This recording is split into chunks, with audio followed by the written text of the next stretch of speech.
नमस्कार। आप हैं स्टोरी विथ प्रेम के साथ और मैं अभी ये मंडी हाउस में हूँ, आर्ट गैलरी में। आप देख रहे हैं कि बहुत सारे एग्जीबिशन हैं, बहुत सारे पेंटिंग्स हैं और हमारे साथ एक ख़ास शख्सियत है, ख़ास मेहमान हैं भावना चौधरी जी। और ये 30 सालों से पेंटिंग कर रही हैं और कहा गया है कि पेंटिंग्स जो चित्र होते हैं, देखने वाली आंखें होनी चाहिए और महसूस करने वाले वैसे दिल होने चाहिए। और पेंटिंग्स बहुत कुछ बोलता है। ये जो कूची है, ये जो रंग है, रंग का एक अपना संसार है, अपनी दुनिया है। मैं भावना चौधरी जी से मैं जानना चाहूँगा कि ये आखिर कब ख्याल आया कि हमें पेंटिंग्स करना है और वही कूची की दुनिया, वही कलम, वही पेंसिल, वही रंगों की दुनिया में रम जाना है। मैम, ऐसा कब ख्याल आया आपको?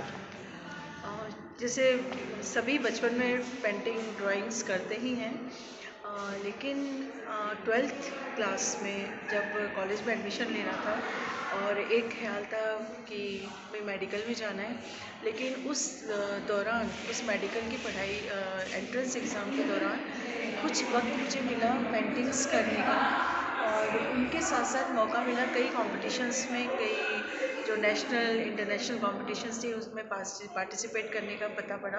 तो उसमें मैंने पार्टिसिपेट किया और जैसे जैसे रिज़ल्ट आते गए उन कॉम्पिटिशन्स के, उसमें ईच एंड एवरी कॉम्पिटिशन्स में मेरा पेंटिंग को सराहा गया, पसंद किया गया, एग्जिबिट हुए।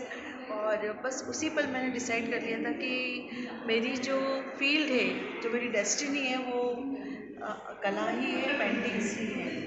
ओके, ये जाहिर सी बात है कि भगवान वो जो नैसर्गिक गुण है, जो नेचर हर इंसान में एक खास तरह का गुण डालता है। मैम में कहीं ना कहीं वो जो उकेरने का गुण है चित्रों को, कहीं ना कहीं जो अंदर की फिलॉसफी है, मन की भावनाएं हैं, लेखक अपने शब्दों को उकेरता है। मैम वही चीज़ें एक चित्र बनाकर एक आकार देती हैं, रंगों के ज़रिए, पेंसिल के ज़रिए, कुची के ज़रिए।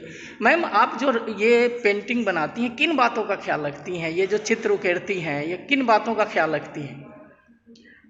मेरे पेंटिंग्स में आप देखेंगे, अभी जैसे अभी अपने बैकग्राउंड में भी दिख रहा है, अच्छा अच्छा। तो उसमें ये देखेंगे आप कि जो हमारे आसपास का माहौल होता है, करेक्ट। यदि हम कहें प्रकृति, लेकिन मैं प्रकृति के साथ साथ जो एक ह्यूमन बीइंग्स की, जो एक इंसान की जो सोच होती है पॉजिटिविटी को लेकर, उसका एक होता है, एक ड्रीम होता है, एक टारगेट होता है, एक अचीवमेंट्स होते हैं, सब चीज़ों को करके वो एक मुकाम में जब पहुंचता है और उस मुकाम पे पहुंचने की जो खुशी होती है, वो उसको एंजॉय करता है अपने परिवार के साथ, अपने दोस्तों के साथ। और यही जो फीलिंग्स और सेंटिमेंट्स होते हैं, ये मेरे कामों में आपको दिखेंगे रंगों के माध्यम से और फॉर्म्स के माध्यम से।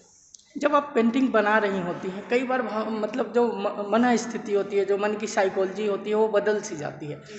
तो क्या ऐसा भी होता है कि आपने पेंटिंग छोड़ दी या आप कुछ और बनाना चाह रही हो, कुछ नेचर की, कुछ स्पिरिचुअल चीज़ें, फिर आपने उस चीज़ को छोड़कर कुछ और अपना लिया, कुछ और पेंटिंग बना दी?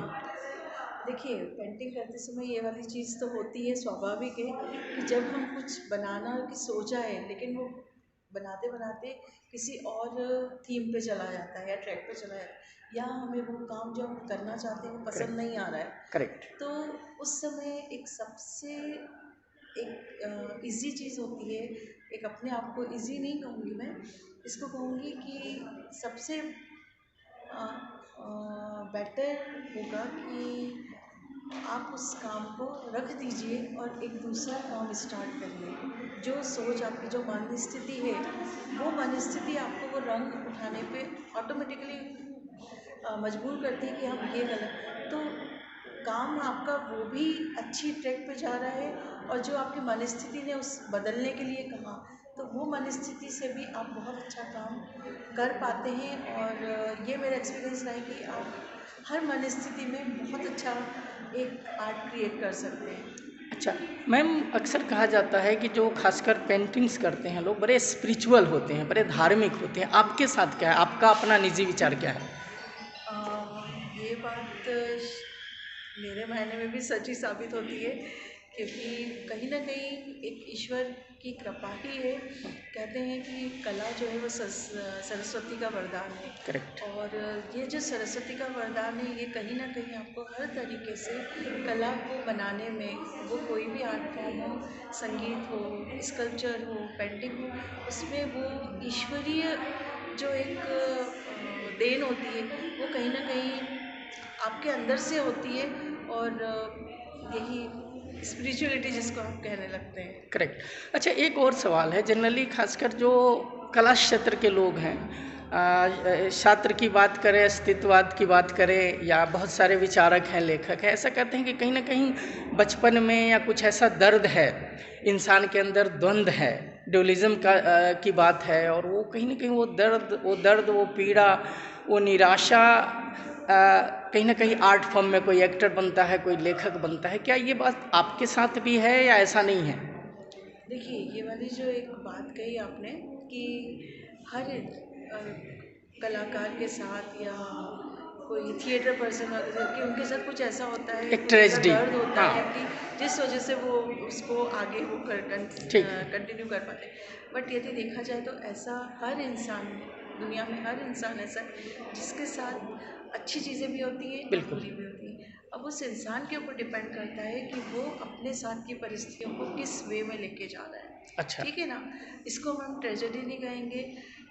इसके लिए मैं ये भी नहीं कहूँगी कलाकार वही बनता है जिसके साथ ट्रेजेडी नहीं, बिल्कुल ऐसा बिल्कुल बिल्कुल नहीं बिल्कुल, है। सुखांत दुखांत यस, दोनों चीज़ें हैं, सब बिल्कुल। सब इंसान के साथ सब चीज़ें जुड़ी हुई हैं, लेकिन सिर्फ ये कि वो उसको किस तरीके से देखता है और उसको किस माध्यम से व्यक्त करता है, उस खुशी को और उस ट्रेजेडी को भी। करेक्ट। लेकिन ऐसा मैं बिल्कुल नहीं कहूँगी कि ट्रेजेडी होने पर ही वो कलाकार बनता है, ऐसा बिल्कुल नहीं है।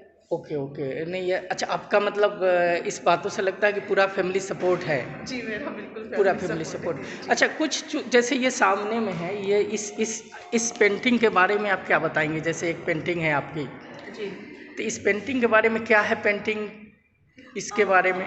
ये जो पेंटिंग है, क्योंकि इस जो ललित कला एकेडमी में गैलरी नंबर 2 में जो ठीक मेरी है। एग्जीबिशन लगी है ठीक है, उसमें मैं दर्शकों को बता दूं कि जो आर्ट गैलरी है मंडी हाउस ललित कला अकादमी गैलरी नंबर 2, ये भावना चौधरी जी हैं। मैं डिस्क्रिप्शन में इनका नंबर, इनका एड्रेस भी मैं डाल दूंगा।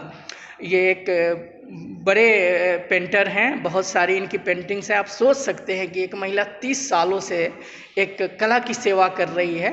तो मैं डिस्क्रिप्शन में सारी चीज़ें मैं डाल दूंगा। जी, आप इस पेंटिंग के बारे में बता रहे थे। जी, तो मेरा ये पूरी पेंटिंग जो एग्जीबिशन लगी है उसका जो थीम है वो गुलमोहर है। ओके। और जो ये पेंटिंग आप देख रहे हैं ये गुलमोहर से ही प्रभावित होकर है, जो कि ठीक है। समर में पूरा फुल ब्लूम में होता है। ओके। और समर में फुल ब्लूम में कोई पेड़ का होना, पूरे फूल उसमें लगे हुए हैं, बिल्कुल bright colours, red colour. Correct. उसके नीचे जैसे आप एक उसको दूर से देख लें या उस पेड़ के नीचे जाके खड़े हो, तो जो फीलिंग्स होते हैं उस पर जब चिड़िया बैठती हैं, तो वो जो एक इंसान के जो फीलिंग्स होते हैं कि एक छोटी सी पत्ती को भी देख के वो खुश होता है, तो वो तो एक बहुत बड़ा पेड़ गुलमोहर जिसमें समर में पूरे फूल लगे हुए हैं, उसका जो एक प्रभाव होता है वो मैंने इस पेंटिंग में दिखाया है। और मैं समझती हूँ कि शायद सभी लोग उस पेड़ को बहुत पसंद करते हैं, गुलमोहर। और नहीं, बहुत अच्छा, मैं आपका धन्यवाद देता हूं और उम्मीद करता हूं कि मतलब आपकी पेंटिंग्स वर्ल्ड वाइड ऐसे ही तारीफ मिले, लोग खरीदे भी, आए भी। और लास्ट सवाल मैम, कि जो नए यंगस्टर हैं जो पेंटिंग्स इस फील्ड में आना चाहिए, उनके लिए आप क्या सलाह देंगी? जो बच्चे हैं, करियर बनाना चाह रहे हों, अपनी कला का प्रदर्शन पेंटिंग के ज़रिए, चित्रकला के ज़रिए करना चाह रहे हैं।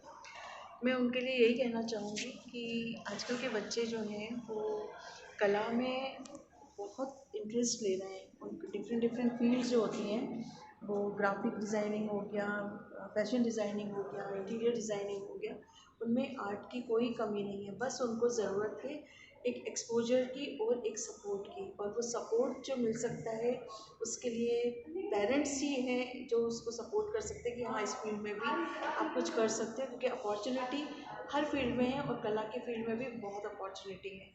तो इसको परसीव करने के लिए आपको डेडिकेशन और कंटिन्यूएशन और एक लगन की बहुत ज़रूरत है। बिल्कुल। और ये जो मनोभावनाएं हैं, मैं चाहता हूं कि जिस इंसान की भी हैं, यदि वो जिस क्षेत्र में भी हो, कला का क्षेत्र हो, कोई भी क्षेत्र हो, वो अपना प्रदर्शन करें। और आपने पेंटिंग्स के बारे में जो भी बातें कही, यंगस्टर के लिए ज़रूर एक सबक होगा, एक मार्गदर्शन करेगा।